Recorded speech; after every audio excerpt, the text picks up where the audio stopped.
అంతిమంగా ఏ దృష్టితో ఉండి ఏ పని చేస్తే జీవితంలో నిశ్చింతగా ఉంటాం. ముఖ్యంగా యువతి యువకులు కూడా అలవాటు చేసుకోవచ్చు. 50 ఏళ్లు దాటిన వాళ్ళు బాగా అలవాటు చేసుకోవాలి. రమణ మహర్షి చెప్పిన మాట ఇది. ఎన్ని గ్రంథాలు చదివినా, ఎంతమంది గురువులను ఆశ్రయించినా, ఎంతమంది గురువులకు ఏ సేవలు చేసినా, పల్లకీలు మోసినా, పాదాభివందనాలు చేసినా మనకి జ్ఞానం రాదండి. అనుమానం ఏం లేదు ఇందులో. ఆ గురువు చెప్పిన దాన్ని చేస్తేనే మనకి జ్ఞానం వస్తుంది. ఆచరణలో పెట్టాలి, ఆచరణలో పెట్టాలి. చాలా మంది ఆ గురువు గారు మాకు బాగా క్లోజ్ అండి, మూతిలా పెట్టేసి, ఏమిటండి ఆ క్లోజు, ఒక్కసారి సీ తీసేస్తే లూజే, గొప్పది ఇంగ్లీష్ భాష. క్లోజులో సీ తీసేయండి లూజ్.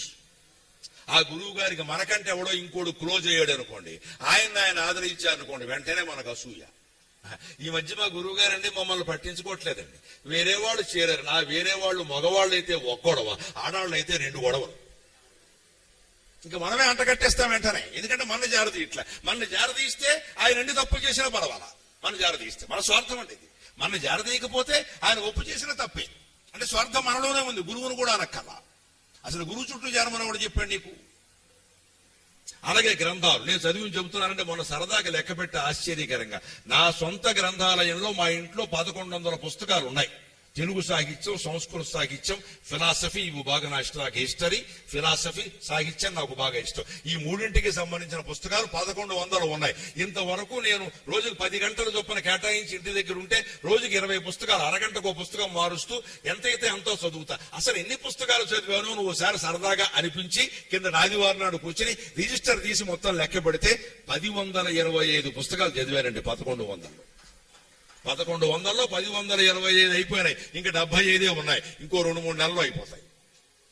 ఇన్ని చదివాక నాకు అర్థమైంది ఒకటేనండి, రమణ మహర్షి చెప్పిన మాటే నాకు బాగా నచ్చింది. నిద్దపు మోక్షముంగనగ నిశ్చలమౌనమొకండు చాలు, నిద్దపు మోక్షముంగనగ నిశ్చలమౌనమొకండు చాలు, ఈ శుద్ధులు శాస్త్రముల్ తెరుగు చూపునుగాని ఫలమ్మునిచ్చున, ఈ శుద్ధులు శాస్త్రముల్ తెరుగు చూపునుగాని ఫలమ్మునిచ్చున, అద్దములోని బింబపు సహాయపు, అద్దములోని బింబపు సహాయత బొట్టును పెట్టుకొందువో, అద్దములోని బింబపు సహాయత బొట్టును పెట్టుకొందువో, అద్దములోని బింబమునకు అందముగా తిలకమ్ము దిద్దెదో. రమణ మహర్షి చెప్పిన మాట. ఊరకనే ఉండు, అదే సత్యం. నిశ్చలంగా ఉండు, అదే భగవంతుడు. నిశ్చలంగా ఉండమంటే మనం కదలకుండా ఉండం కాదు, మనస్సు కదలకుండా ఉండాలి.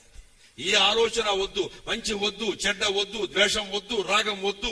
ఏ ఆలోచన వస్తే దాన్ని 5 అక్షరాల్లోకి మార్చేయి నమశివాయ, లేదా 8 అక్షరాల్లోకి మార్చే ఓం నమో నారాయణాయ, లేదా 5 అక్షరాల్లోకి మార్చే శ్రీమాత్రే నమః. ఏదో ఒక భగవన్నామంలోకి మార్చి ఆలోచనతోనే ఎదుర్కోవాలి, ముళ్ళుని ముళ్ళుతోనే తీయాలి. అందుకని ఆలోచనని భగవన్నామం అనే ఆలోచనతో మనం ఎదుర్కోవాలి. అలా చేసి అది కూడా అక్కర్లేకుండా ఉండగలిగితే మరీ మంచిది. అందుకని మోక్షం రావాలి, జీవితంలో సుఖంగా ఉండాలి అంటే నిశ్చల మౌనం ఒకండు చాలు. ఎంతసేపు మౌనంగా ఉంటే అంత మంచిది. దీన్నే తెలుగులో ఎంత చక్కగా చెప్పారు అంటే, ఊరుకున్నంత ఉత్తమం లేదు, బోడుగుండంత సుఖం లేదన్నారు. తెలుగు వాళ్ళని మించిన వాళ్ళు లేరండి. మొత్తం వేదాలు, ఉపనిషత్తులు, శాస్త్రాలు నానా కష్టపాలు పడి వ్యాసుడు, వాల్మీకి రాస్తే మన వాళ్ళు ఒక్క మాటలో తేల్చి మారేస్తారంతే. మౌనం మౌనం మౌనం అని వాడు చెబితే మన వాళ్ళు ఏమన్నారంటే, ఊరుకోవయ్యా, ఊరుకున్నంత ఉత్తమం లేదు, బోడుగున్నంత సుఖం లేదన్నారు. బోడుగుండు చాలా సుఖం, శుభ్రంగా స్నానం చేయొచ్చు, దుప్పటి ముసుగెట్టి పడుకోవచ్చు, దువ్వెన పెట్టి దువ్వక్కర్లేదు, నూనె రాయక్కర్లేదు. ఆడాళ్ళు చూశారు, మగాళ్ళు చూశారు, గొడవ లేదు. ఉన్నది గుండె చూసుకో. చుట్టుందనుకోండి 100 రకాల బాధ. దాన్ని దువ్వాలి, నూనె రాయాలి, ఎగిరిపోయిందేమో చూసుకుంటూ ఉండాలి, ఎప్పుడైనా రాలిపోయిందేమో చూసుకుంటూ ఉండాలి. మధ్యలో ఏమన్నా 2 తెల్ల వెంట్రుకలు రాగానే బ్యూటీ క్లినిక్ వెళ్ళాలి, 2000 ప్యాకేజీ, 3000 లీకేజీ. మళ్ళీ జుట్టుకి రంగేయాలి, రంగేసాం కాబట్టి రంగు మళ్ళీ చొక్కా కంటకుండా చూసుకోవాలి. ఎవరైనా రంగేశారు అంటే మళ్ళీ నామోషి, అది సహజంగా ఉండాలి. దీనికోసం లక్షలు ఖర్చు పెట్టాలి. అసలు గుండె ఉంటే ఏమేస్తావు, రంగు వేసే ఏమేస్తావు. అందుకే అన్నారు ఊరుకున్నంత ఉత్తమం లేదు, బోడుకున్నంత సుఖం లేదన్నారు. మౌనంగా ఉండాలి, మౌనంగా ఉండాలి. ఇంట్లో విషయాల్లో కూడా అత్యవసరమైతే తప్ప మాట్లాడకూడదు. దాంపత్యం బాగుండాలంటే అనుభవం మీద చెబుతున్నా, ఖచ్చితంగా భార్య భర్త రోజు 1 అరగంట అయినా మాట్లాడుకోవాలి. మనలో మన మాట అరగంట మించి మాట్లాడకూడదు, వెళ్ళిపోవాలి అక్కడి నుంచి. అరగంట దాటిందంటే అనవసరపు విషయాలన్నీ వస్తాయి.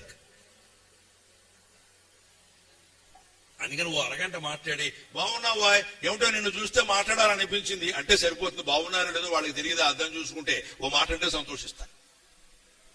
మంచిది, రేపు మాట్లాడదాం అంతే.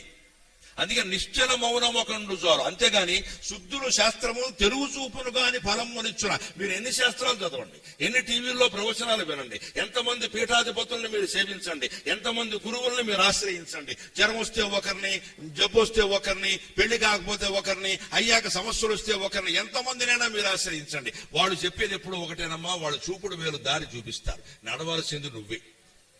వాళ్ళు చూపుడు వేరు దారి చూపిస్తారు, నడవలసింది నువ్వే. నీ బదులు వాళ్ళు ఎవరు నడవరండి, నీకెందుకురా నేను నడిపిస్తా అనేటువంటి గురువుడు రెండు ఉంటే ఆయన మునుగుతాడు, అనుమానంలా. అలా అనకూడదు గురువు అన్నవాడు, అలా అంటే మునుగుతాడు ఖచ్చితంగా. అందుకని దారి చూపించడం ముఖ్యం కాదండి, దారిలో నడవడం ముఖ్యం.